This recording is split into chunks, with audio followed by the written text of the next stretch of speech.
우리나라의 탄소 중립 실현을 위한 핵심 탄소 흡수원으로 떠오른 산림.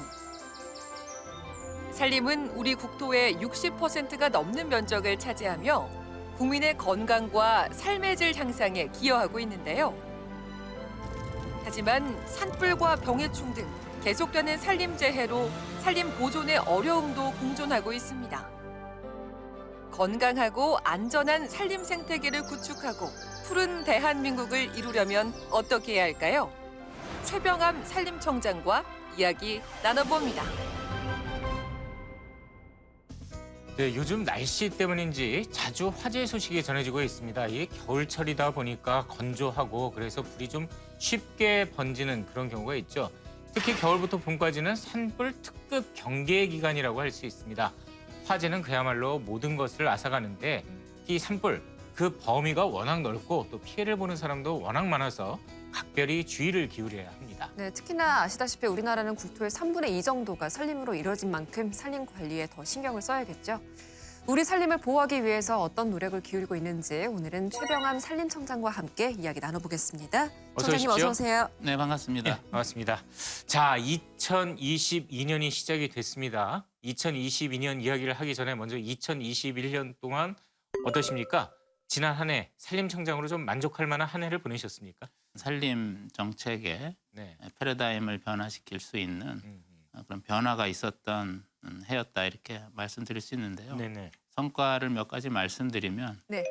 산림 부문 탄소 중립 전략을 확정할 수 있었다는 게 우선 첫 번째로 말씀드릴 수 있고 또 이제 벌채 문제에 대해서 자연 친화적인 목재 수확 제도를 이제 정립해서 좀 미래지향적인 이런 산림 경영 제도로 나갈 수 있는 그런 기회가 됐다는 거고 세 번째로는 임업직불제법이라고 임업 분야에서는 수건 사업이었어요. 네네. 한 16년 동안 추진했던 건데 네. 그것이 이제 입법이 됐고 입법이 됐군요. 예. 또 글래스고 그 기후 회의도 작년 11월에 열렸는데 네네. 기후 회의에서 산림 부분이 이렇게 중심이 되었던 회의가 없었거든요. 예, 그때 제가 참석해서 우리 한국의 산림 부분도 많이 위상이 올라간 그런 성과가 있었습니다. 임업 직불 제도가 법제화돼서 시행에 들어간다. 이게 언뜻 이야기를 하면은 나무 심으면 돈 준다 이렇게 생각하면 맞습니까? 이미 농업과 어업은 하고 있어요. 아, 그렇군요. 오래전부터 하고 있었던 예, 건데 예. 산림 부분이 좀 늦어진 거죠. 근데 이제 임업 부분의 이 직접지불 제도는 산림을 경영하시는 분들에게 예. 일종의 이제 기본소득처럼 그 가치의 예. 일부를 이제 되돌려주도록 인정을 했다 하는 그런 의미가 크고 산림을 산림으로서 관리할 수 있는 경영 동인을 예. 북돋아주는 그런 제도라고 말씀드릴 수 있고요. 세부적인 시행령이나 그런 지급 기준이나 이런 것을 만들고 있습니다. 그래서 올해 10월 달부터 집행할 계획입니다. 그리고 또 뭐 나무를 베서 목재를 수확하는 그 벌채 관련해서도 제도적으로 정비를 하셨다고 그랬는데 자연 친화적인 방향으로 개선을 하셨다고 그러셨거든요. 이 내용이 정확히 어떻게 되는 겁니까? 나무는 써야 되는데 이제 일시적으로 벌채를 할 경우에 네. 이제 생태적으로 또 경관적으로 재해적으로 위험성이 있는 건 사실이거든요. 그렇죠. 보기도 안 좋고 그래서 수확을 하더라도 예. 이런 영향이 좀 적게 할 수 있는 방안을 저희가 좀 강구를 하고 네. 이렇게 제도를 좀 만들었는데 우선 단기적으로는 네. 대면적 벌채가 일어나지 않도록 한 번의 벌채 50헥타 기준을 상한을 30헥타로 낮췄다든지 예. 또 연접되는 산림 벌채가 일어나지 않도록 네. 제도화하겠다든지 그다음에 산림 벌채의 전후로 네. 감독 기능을 강화하고 모니터링 시스템을 좀 만들겠다든지 이런 대책을 단기적인 대책으로 내놨고요. 예. 장기적으로는 임도 또 기계화 이런 기반을 좀 깔아나가고 예. 임목 축적도 더 늘려나가면 나중에는 이제 단목 벌채라든지 뭐 감벌만으로도 네. 충분한 가치 있는 목재 수확이 가능하다. 그런 체제를 이제 점점 만들어 가려고 합니다. 지난해 저희가 탄소 중립, 탄소 제로 이야기 많이 하지 않았었습니까? 예, 그 부분에 있어서는 이제 좀 어느 정도 국민들한테 인식이 많이 다져졌다라고 개인적으로 평가하십니까? 어떠세요? 탄소 중립은 뭐 국민들께서도 많이 아시겠지만은 네. 전 세계가 이제 나가는 방향이에요, 사실. 탄소 중립 예, 예. 사회로. 그렇죠. 또 우리나라도 어떻게 보면 좀 시급한 그런 나라고 탄소 중립을 위해서는 이런 선순환, 목재를 나무를 심고 가꾸고 이용하는 이런 선순환을 강화시키는 전략이 중요해서 환경 쪽하고 네. 임업 쪽하고 그런 수기를 통해서 예. 합의안을 만들어냈어요. 그래서 장기 전략을 만들어냈고 거기에는 이제 신규 조림을 좀 더 많이 하겠다. 예. 도시 숲이나 또 해외의 사막화 방지 조림이라든지 해외에다가도 나무를 많이 심겠다. 나무를 많이 심어서 예. 또 탄소 배출권 확보할 수 있거든요. 그런 거 지속 가능한 산림 경영을 숲가꾸기라든지 이런 걸 많이 하고 그다음에 목제품 이용, 네. 목재를 생산해서 그런 목재를 이용하는 그렇군요. 이런 거를 좀 많이 해서 네. 탄소 중립 계획상 2030년까지 산림 부분에서 2,550만 톤을 흡수하는 게 이제 목표고요. 그리고 2050년까지는 그 바이오매스 에너지 예. 전환도 포함 300만 톤을 포함해서 2,660만 톤을 흡수 능력을 확보하는 것이 목표가 되겠습니다. 소나무 관련해서 재선충병 이야기가 또 나오더라고요. 제가 이게 옛날에 저 어렸을 때 재선충병 얘기를 들었었는데 지금 이것도 아직 그럼 안치가 안 되는 건가요? 소나무 재선충병이 시작된 거는 예. 1988년부터 예, 예. 시작이 된 좀 오래된 산림 병해충입니다. 아하. 소나무 에이즈라고 불릴 정도로 한번 감염이 되면 예. 100% 고사하는 무슨 치명적인 병해충이어서 예. 이 방제 방법은 감염목을 완전히 제거하는 방법이 가장 첩경이에요. 예, 예. 지난 2013년이 가장 피크였어요. 예, 예. 감염목이 218만 본이 나왔었고 점차 줄여 나가서 지난해 기준으로 31만 본까지 감염목을 줄였습니다. 그래서 대책은 우선 감염목을 네. 그 매개충이 부화하기 전까지 네. 육지는 3월, 제주도까지는 4월인데 그때까지 100% 전량 네. 파쇄라든가 혼증하는 이런 조치를 정확하게 하는 게 우선 제일 중요하고 예. 그다음에 이제 숨어 있는 그 감염목들이 있어요. 이런 것들을 100%또 찾아내야 되거든요. 그래서 예찰 활동을 예. 요즘 이제 ICT 기술이라든지 드론을 활용을 해서 예, 예. 아주 정확하게 지금 판별하고 있고 그다음에 이제 감염목의 이동 같은 것도 철저하게 통제해야 확산을 막을 수 있기 때문에 그런 조치도 강화하고 있습니다. 산림청장님 취임하시고 나서 아마 그 세계적으로 가장 큰 행사를 지금 준비를 하고 계시고 있다라고 들었어요. 이게 코로나19 때문에 해외 각지에서 이제 손님들이 오셔야 되는데 준비하시기가 만만치 않을 것 같은데 어떤 행사가 언제로 계획이 돼 있죠? 세계 산림 총회라고 아마 산림 부분에서는 올림픽이라고 할 만큼 예. 굉장히 큰 행사입니다. 제 15차 세계 산림 총회를 대한민국이 준비하고 있고요. 네네. 시기는 5월 2일부터 5월 6일까지 네. 서울 코엑스에서 하게 됩니다. 특히 지난해 11월에 영국 글래스고에서 채택한 글래스고 정상선언이 있습니다. 그 정상선언은 2030년까지 세계의 산림 감소를 막겠다 하는 정상선언인데 전 세계의 정상이 거의 합의를 했어요. 예. 근데 그 구체적인 이행 프로그램이라든가 구체적인 로드맵은 아직 만들지 못했기 때문에 예. 이번에 개최되는 세계산림총회에서 그 구체적인 로드맵을 만들 계획이고요. 네. 그 외에도 이제 생물 다양성이라든지 사막화 방지 사업이라든지 산불 방지라든지 네. 지속 가능한 산림 경영 등 하여튼 산림과 관련된 모든 논의를 이때 하게 됩니다. 코로나19로 인해서 많은 분들이 이제 산에서 하는 스포츠를 굉장히 많이 즐기시게 됐어요. 그만큼 산림청의 역할이 또 커졌다고 볼 수도 있겠고요. 관련해서 산에서 할 수 있는 어떤 활동이라든지 이런 거를 산림청에서 좀 기획하시는 게 있다면 지금 시청하시는 분들에게 좀 한번 홍보하실 수 있는 그런 시간을 드리겠습니다. 산림청에서는 이런 산을 찾는 국민들에게 산림 서비스를 하기 위해서 네. 휴양림 정책을 오랫동안 했었고 전국에 약 180개 이상의 휴양림이 있고 또 치유의 숲이라고 산림 치유 프로그램을 예. 하는 치유의 숲도 한 70개소 정도 있습니다.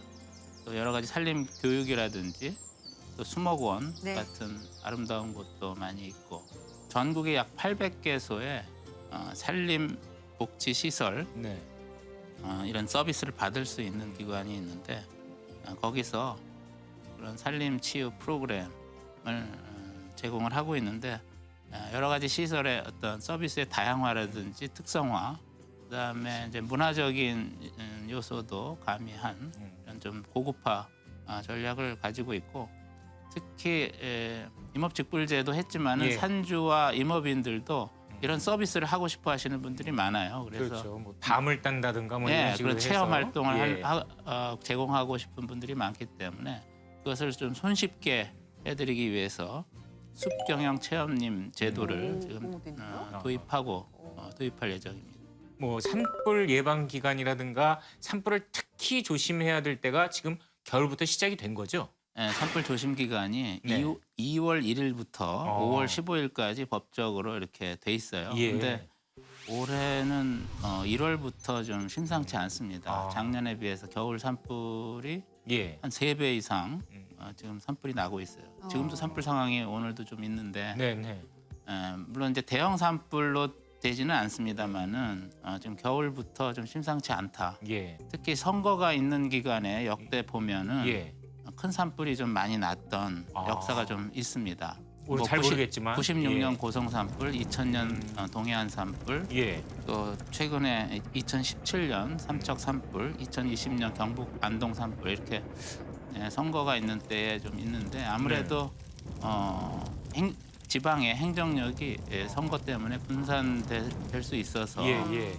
좀 우려가 있고 그래서 굉장히 긴장을 하고 있는데 최선을 다해서 예.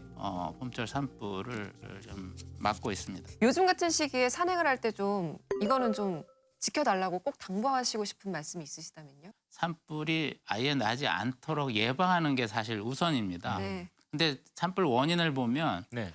입산하시는 분들이 실화가 한 30%, 이제 논두렁 태우기나 소각, 쓰레기 소각으로 인한 산불이 한 30%. 30%. 예. 그 두 가지만 잘 통제만 해도 절반 이상이네요. 상당히 60% 이상을 산불을 잡을 수가 있어요. 그래서 예방 활동이 굉장히 중요한데 산에 들어가시는 분들은 절대 네. 화기를 가져가시지 마시고 또 산림 주변에서 위험 기간, 대형 산불 위험 기간은 절대로 논두렁 태우기 또 쓰레기 소각 네. 이런 거를 하지 말아 주시기를 간곡히 당부드리는 겁니다.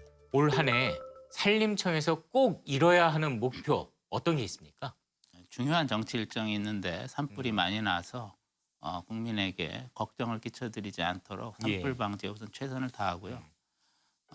또 아까 말씀드린 세계 산림총회를 잘 준비하는 게 좀 목표고 또 중요한 거는 여러 가지 산림 정책의 패러다임 시프트를 하고 있는데 네.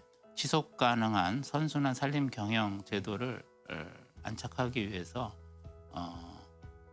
임업직불제법이 잘 시행되도록 준비를 하고 네.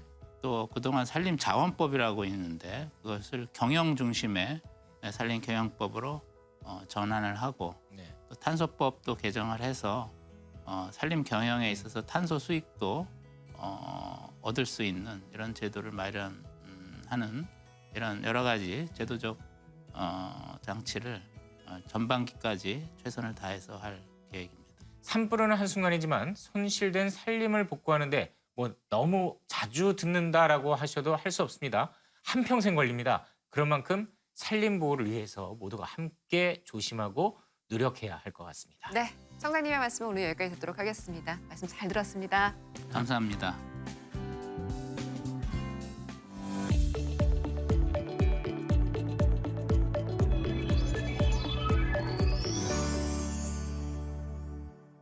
비싼 치과 진료비 때문에 망설이다가 치료 시기를 놓치게 되는 경우 있죠.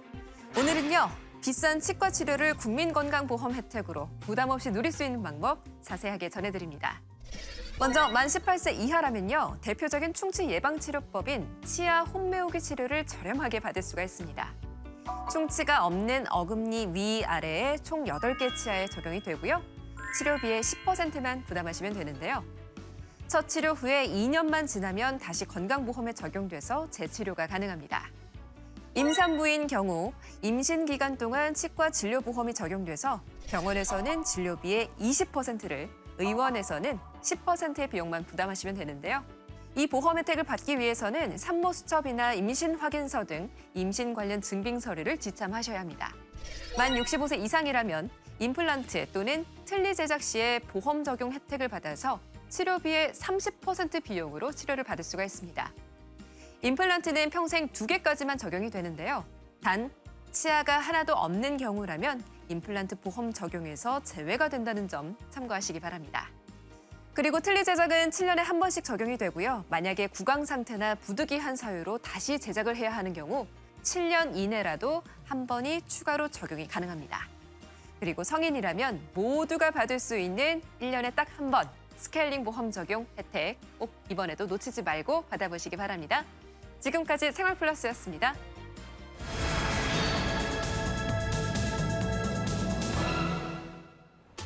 도로와 철도, 항공 등 교통 전 분야에서 국민의 안전을 지키기 위해 힘쓰고 있는 한국교통안전공단.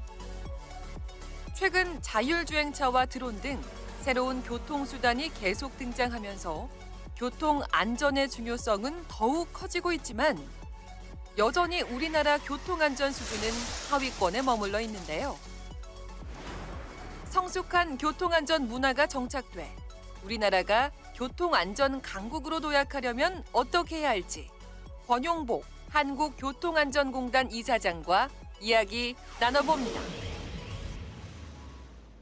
네, 요즘 들어서 특히 올해부터죠. 횡단보도 우회전 차량에 대한 단속이 상당히 강화됐습니다. 네. 뭐 따지고 보면 그만큼 보행자 안전이 위협받고 있었고 이제부터는 안전에 더 신경 쓰겠다. 이런 의미로 받아들일 수 있겠죠.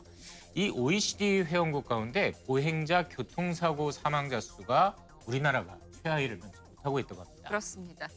그래서 오늘은요, 국민의 교통 안전을 위해서 애를 쓰고 있는 권용복 한국교통안전공단 이사장님과 함께 이야기를 나눠보는 시간 가져볼까 합니다. 취임하신 지 이제 1년 됐죠. 네, 그렇습니다. 예, 네. 코로나19 사태 이후에 1년을 보내셨을 텐데 어떻습니까?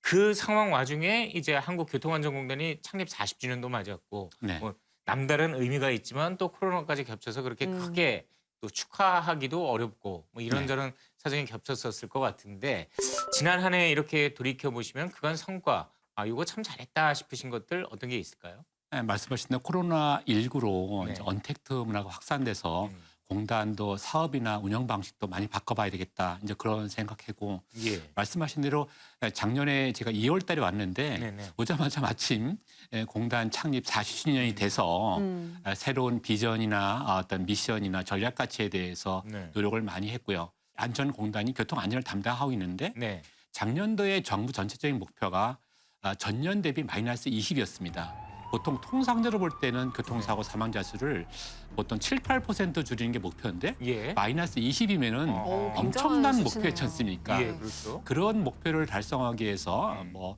지방 경찰청, 지자체, 국토부랑 관계기관이나 많이 하면서 열심히 뛰어다녔고요. 네네. 그러면서 나름대로 성과도 있었다고 생각합니다. 그 마이너스 올해 20% 달성하신 거예요? 못했습니다. 몇 퍼센트 정도 하셨어요? 지금 뭐 마이너스 한 6% 정도 달성하는데 예. 처음으로 지금 뭐 그전에 이제 4천 명대를 달성한 게 한 네. 42년 만에 처음이라 그러는데 어허. 작년에가 이제 3,081명이었고 네. 올해 2천 명대로 이자를 처음으로 그리는 아하. 지금 통계는 작성 중에 있는데 예. 그런 성과도 있었고요. 두 번째는 교통안전공단이 창립 40주년이 돼서 새로운 40년, 네. 새로운 100년을 내다보기 위해서 직원들이랑 함께 또 토의도 하고 열심히 토의도 하고 외부의 용역도 이렇게 같이 줘서 네. 우리의 비전을 안전하고 지속 가능한 미래 모빌리티 시대를 열어가겠다. 아하. 그런 어떤 비전을 이렇게 같이 발표한 바 있습니다. 지난해에 가장 제 기억에 남는 네네. 교통 정책의 변화라든가 뭐 이런 것 중에 하나가 네네. 서울 시내 주행 속도가 50km로 제한이 네. 된 거였어요. 네. 그리고 네, 그렇습니다. 뭐 학교 앞에 지나다니다 보면은 워낙 카메라가 많고 또 시속 30km 이하로 음. 제한이 돼야 되는 네네. 뭐 그런 변화도 있었고 한데 어떻습니까? 그런 변화가 일상생활하는데 다소간의 불편함을 줄 수도 있지만 안전을 위해서는 큰 기여를 했다고 보십니까? 말씀하신 대로 여러 가지 논의가 있는데 예. 아마 많은 전문가들이나 시민들께서 이게 안전속도 공상공이 보행자를 최우선하는 네. 안전문화를 정착하는 취지와 필요성에 대해서는 공감하는데 네. 다만 말씀하신 대로 이게 보통 교통사고 사망자 수에 효과가 있는 건지 아니면 통행의 흐름 같은데 소통에 네. 문제가 없는지 그런 얘기를 했는데 저희들 조사를 해보니까는 이게 안전속도 공상공을 시행한 지역에 보행자의 사망자 수가 16.7% 이게 감소했고요. 예. 그다음에 통행 속도도 굉장히 우려를 많이 해서 예, 오히려 예. 흐름이 정체가 더 심하지 않을까 그렇죠. 우려했는데 저희들이 조사를 해보니까는 그 전과 후가 네. 시속 한 1km 정도. 음. 그래서 거의 교통 흐름에 거의 예, 차별이 예. 없었습니다. 어허. 마지막으로 교통 단속에 어떤 여러 가지 과속 장비를 단속 건수도 찾아봤는데 단속 건수도 한 12.3% 단속 건수도 감소돼서 어허. 저희들은 안전속도 공상공 정책이 어느 정도 상당히 보행자의 사망, 그다음에 소통 흐름, 과속 단속에서 효과가 있었다. 좀 그런 생각을 사실 해봅니다. 돌이켜 네. 생각해 보면 시내 주행을 할 때 시속 60까지 갈 수 있다 할 때랑 할 때도 사실은 시속 60 못 가거든요. 괜히 그렇게 그냥 밟진 않죠. 최고 네, 속도만 맞아요. 60 이상 나고 네. 해서 조금 빨리 간다, 밟는다 뭐 이런 표현을 하는데 그런 음. 경우가 있었었는데 뭐 실제로 흐름에는 그렇게 큰 영향이 없었군요. 그러니까 네. 교통안전 환경 개선에 좀 기여를 하고 있는 것 같은데요. 현재 통계상으로 볼 때 네. 우리나라 그 전반적인 교통 안전 수준이 국제적인 기준에서 지금 어느 정도에 와 있는지도 궁금합니다. 국제적으로 비교를 해보면은 저희들이 보통 통계를 어떻게 잡냐면은 만 대당 네. 교통사고 사망자 수를 잡습니다. 아, 근데 저희들은 2000년에 만 대당 1.26명이고 1.26명이요. 선진국은 뭐 상위 10개국이 한 만 대당 0.5명이어가지고 예. 거의 2배 이상으로 음. 우리의 어떤 여러 가지 사망자 수가 높다 이렇게 나타나고 있고 특히 그 중에서 보행자 비율은 네. 전체 중에서 한 35.5%로 어허. 한 3,000명으로 대충 생각하면 한 1,000명 정도는 예, 예. 이제 보행자 비율이고 음. 그다음에 요새는 이륜차가 사망자 수가 많이 발생하지 않습니까? 이륜차. 그렇죠. 요즘 아. 그 배달업 배달도 하시는 분들이 많아지고. 워낙 많으니까요. 네네. 이륜차 사망자 수는 OECD 28개 국가 중에서 25위에 아이고. 해서 전체적으로 볼 때 아직도 네. 많이 줄어들고 있지만은 선진국에 비하면은 약간 좀 아쉬운 어떤 지점이다. 갈 길이 머네요. 그렇습니다. 올해 목표치가 2,000명대라고 말씀을 하셨는데 그렇다면 이제 안전공단에서 지금 세우고 계시는 어떤 계획이랄까요? 홍보하고 있는 내용이랄지 네. 그런 것들이 어떤 것들이 있는지요? 그래서 올해는 전년 대비 한 14, 정부 전체적으로도 아직 결정 안 되는데 한 네. 2,500명대를 생각하고 있습니다. 예, 2,500명대를 생각하고 있는데 저희들은 작년에 이어서 올해도 타겟이 있습니다. 우선 가장 많이 문제 발생하는 게 이제 보행자 문제, 어허. 그다음에 화물차 등 어떤 사업용 차량 문제, 네. 그다음에 이륜차 문제를 3대 타겟으로 해서 집중적으로 어떤 안전을 노력하고 있는데 네. 우선 보행자와 관련해서는 작년에 5030도 했지만은 올해는 여러 가지 작년에 사망이나 문제가 발생한 지점에 대해서 예. 조사를 해서 원인은 무엇인가? 그럼 도로관리청이랑 이렇게 예. 개선도 하고 있고 보행자와 관련해서는 특히 어린이 안전 문제가 굉장히 중요하지 그렇죠. 않습니까? 그래서 어린이 통학 차량에 대해서 이게 멈춤 존 같은 거 어떤 그런 거고 무단 횡단 시설 같은 것도 이렇게 설치할 거고요. 네. 화물차와 관련해서는 화물차가 여러 가지 사고가 발생하면은 대형 사고로 이어질 수 있습니다. 요즘 사고도 정말 굉장히 끔찍한 사고가 많습니다. 많더라고요. 그렇죠. 예. 그렇습니다. 그래서 그분들에 대해서 화물차나 사업용 차량에 대해서 작년에는 점검 대상을 좀 확대를 했습니다. 그런데 요새는 문제가 발생하는 게 비사업용 차량 같은 게 좀 많습니다. 예. 비사업용 차량 같은 게 그런 대상으로 이렇게 어떤 여러 가지 단속도 하고 그분들 대상으로 교육도 하고 네. 그다음에 첨단 안전 장치를 부착하는 게 어떤 거죠? 첨단 안전 장치. 예, 예. 그러니까 브레이크가 만약에 인근에 차가 있을 때 네네. 삐삐 소리가 난다든가 아. 앞차랑 이렇게 그냥 간격이 너무 좁혀졌을 때 네. 긴급 이렇게 울림 같은 거 있지 않습니까? 아하. 그런 걸 예. 해서 안전 장치를 부각하려고 생각하고 있고요. 음. 그다음에 세 번째는 이륜차나 PM 관련해서 개인형 네. 이동 수단 관련해서는 이륜차는 작년에 저희들이 공익제보단을 한 네. 5천 명 정도 운영해서 예. 좀 과속이든지 아, 무리하게 운행하는 분들에 대해서 시민들께서 참여해서 신고하면서 어떤 이륜차에 대한 안전을 담속한 바 있습니다.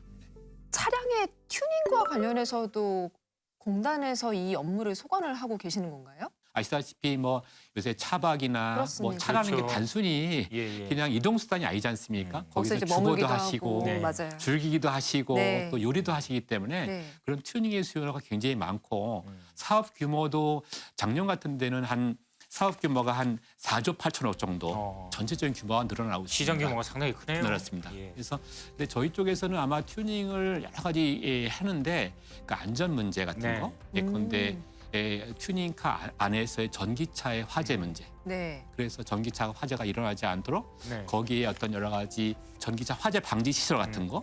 그다음에 이제 거기서 이제 주거나 요리를 아. 하시다 보니까 아. 가스 네. 문제. 네, 네, 네. 가스 화재 문제 같은 예. 게 많이 발생할 수 있지 않습니까? 그래서 가스 화재의 어떤 방지 시설 같은 어떤 그런 것도 하고 있고 새롭게 튜닝 관련 업을 하시려는 분들 굉장히 많습니다. 그렇죠. 그래서 그분들한테 이제 컨설팅 같은 거, 일자리 창출 같은 노력 같은 거, 설계 도면 같은 것도 제공해주고 있고요. 네. 중요한 건 마지막으로 말씀드릴 건 튜닝에 대해서 저희들이 김천에 공단이 있는데 거기에 튜닝에 대해서 성능 안전 시험센터를 예. 올해 6월부터 공사해서 내년에 이제 완공이 합니다. 그래서 튜닝에 대해서 네. 체계적으로 볼 때 우와. 교육도 시켜드리고 네. 예. 컨설팅도 해드리고 튜닝에 대해서 좀 어렵습니다. 음. 그게 안전도도 확보하면서 튜닝을 해야 되기 때문에 그렇죠. 그런 거에 대해서 계속 알리고 민원도 좀 약간 손쉽게 해결할 수 있도록 할 예정으로 있습니다. 아예 새로운 교통수단이 나타나고 있지 않습니까? 네네. 자동차는 운전자가 없는 자동차가 이제 대세가 될 것이다라고 이야기를 하고 있고 각종 드론, UAM 뭐 이런 뭐 날아다니는 것을 타고 도시에서 왔다 갔다 하는 그런 시대가 곧 벌어질 거라고 하는데 네네. 교통사고가 났는데 운전자가 없다. 그럼 내가 네. 이거 누구한테 책임을 물어야 되지? 이런 고민부터 시작해서 날아다니는 데서 뚝 뭐 하나 부품이 떨어져서 내 머리에 맞았다. 과연 이건 어떡할까? 수많은 고민이 있을 것 같습니다. 어떻습니까?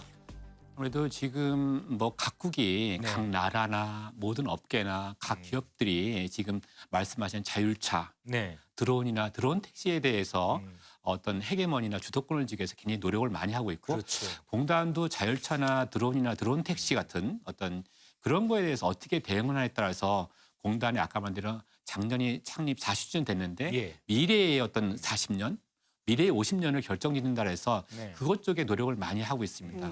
자율차 같은 여러 가지 하기 위해서 네. 인프라 구축하고 있고 아까 말씀드린 대로 사고가 났을 때 그 예. 책임이 누구실 거냐. 그렇죠. 그게 결국은 드론이나 어떤 자율차나 드론 택시나 활성화하기 위해서는 가장 중요하지 않습니까? 거기서 무슨 문제가 발생했을 때 제대로 대응 못하면 그 산업이 굉장히 추락할 수 있기 때문에 맞아요. 그런 제도나 정비, 연구 개발, 그다음에 인프라 구축을 위해서 노력을 많이 하고 있습니다. 네. 무엇보다도 안전이 담보가 돼야 할 텐데 혹시 네. 이 점과 관련해서도 준비를 잘 하고 계시는지요? 네, 그렇습니다. 지금 저희들이 드론과 있고 드론 택시는 2025년에 네. 말씀 3년 후에 이제 네. 드론 택시를 상용화시켜서 예컨대 지금 김포공항에서 잠실까지 아마 차로 가려면 뭐 1시간 넘게 걸리죠. 그렇죠. 1시간 충분히 20분 걸리죠. 걸리기도 하는데 네. 드론 택시로 이용하시면은 한 12분, 15분 내에 바로 10분이요? 12분 정도. 네. 10분대에 주파가 가능한가요? 그렇습니다. 와. 2025년대에는 이제 그런 거를 하기 위해서 공단에서 하고 있는 거는 아까 말한 대로 드론이나 드론 택시 안전한 환경 그렇습니다. 네. 이렇게 만들고 있는데 근데 드론이나 드론 택시가 하려면 먼저 기체가 있는 거죠. 음. 비행 물체가 있지 않습니까? 그렇죠. 그런 거에 대한 안전 문제. 저희들이 모든 걸 다 신고를 받아서 기체의 안전도에 대해서 체크를 하고 있고요. 네. 그럼 드론의 기체 말고 또 기체를 운용하는 인력이 있지 않습니까? 외부에서 조종하든 내부에서 조종하든 네. 조종 인력에 대한 어떤 교육 문제 아니면 자격증을 부여하는 문제 어떤 그런 문제에 대해서도 공단이 하고 있고요. 또 공공기관 관련해서는 드론 가지고 뭐 치안도 하고 있고 그다음에 해양의 방제도 하고 있고 네. 뭐 측량도 하고 있고 여러 가지 그렇죠. 많이 하려고 하고 있습니다. 예, 예. 그래서 많은 공공기관의 드론에 대해서 이렇게 활용하고 싶은데 그런 걸 저희들이 시흥에 드론 어떤 교육센터가 있습니다. 예. 거기 가서 계속 이제 훈련을 시키고 마지막으로 올 때 드론은 또 인프라가 구축돼야 된다. 거기 가서 테스트를 해봐야 되는데 그래서 그걸 김천에 드론 실기 시험장을 그것도 내년까지 완공을 예. 하면서 노력을 하고 있습니다. 한국교통안전공단 방금도 말씀하셨지만 40년이 지났고 앞으로 40년은 지금 뭐 오늘 방송에서 말씀해 주셨듯이 너무 격변의 시기 아니겠습니까? 네네. 아예 교통 체계가 바뀔 수도 있는데 여기에 네. 대해서 네. 어떤 청사진을 갖고 계신지 좀 간략하게 말씀을 여쭤봐도 될까요? 저희들은 아까 말한 대로 교통 4차 산업혁명의 네. 소용돌이에 저희들이 가운데 있다고 생각해서 그런 거에 기민하게 뭐 자율차니 드론이든지 빅데이터 같은 거에 대해서 네. 기민하게 대응하기 위해서 조직도 이제 정비했는데 두 번째는 저희들이 김천에서 올라왔습니다. 아, 지금 예. 김천에 소재하고 있고 근처에 어떤 네. 일자리 창출 같은 거 그다음에 거기 있는 여러 가지 기업들이랑 지역 상생 발전하는 노력도 많이 할 생각이고요. 예. 두 번째는 저희들이 직원들이 한 1,800명 되는데 요새는 밀레니엄 세대가 한 48.7% 정도 거의 됩니다. 절반이네요. 절반입니다. 네. 그 직원들이랑 같이 좀 수평적인 조직 문화. 예. 예, 저는 생각하는 게 같이 뭐 이사장이랑 책을 같이 읽다든가 예. 그다음에 젊은 직원이랑 대화한다든가 그래서 젊은 직원들도 보면은 나름대로 그런 쪽에 선한 영향력, 예. 훌륭한 공기업, 존경받는 공기업에 대해서 관심이 많더라고요. 예. 그 직원들이랑 같이 해서 우리 한번 해보자. 네. 열심히 해보자. 그런 노력을 해볼 생각이 있습니다. 알겠습니다. 알겠습니다. 네. 자, 이제 4단계 자율주행, 뭐 드론 택시 상용화 이런 것들이 눈앞으로 다가왔다라고 여러 차례 말씀을 드렸습니다. 다 이게 편하게 살자라고 하는 거죠. 그런데 이 편하다와 바꿀 수 없는 가치가 딱 하나 있습니다. 바로 안전입니다. 그렇습니다. 기술 개발에만 혹할 것이 아니라 철저한 안전 기준도 마련돼야 하지 않을까 싶습니다. 네, 한국교통안전공단이 지금처럼 우리 국민들의 교통 안전을 위해서 국민의 안전 지킴이가 되기를 바라면서 자, 토요 포커스는 여기서 모두 마치도록 하겠습니다. 함께해 주신 여러분 고맙습니다. 감사합니다.